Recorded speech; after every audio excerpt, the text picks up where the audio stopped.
Today's reading comes from the book of Ephesians in the New Testament, Ephesians chapter 4, verses 1 to 16.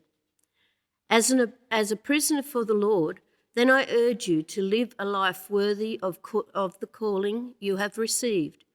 Be completely humble and gentle. Be patient, bearing with one another in love. Make every effort to keep the unity of the Spirit through the bond of peace. There is one body and one Spirit, just as you were called to one hope when you were called.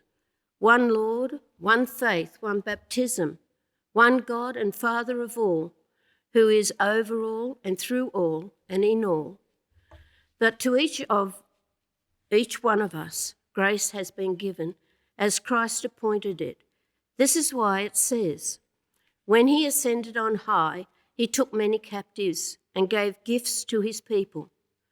What does he ascended mean, except that he also descended to the lower earthly regions? He who descended is the very one who ascended higher than all the heavens in order to fill the whole universe.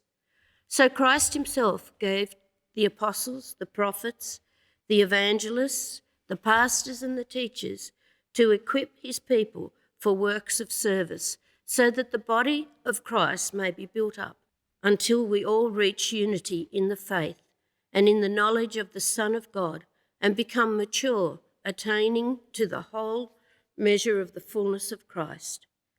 Then we will no longer be infants, tossed back and forth by the waves and blown here and there by every wind of teaching and by the cunning and craftiness of people with their deceitful scheming.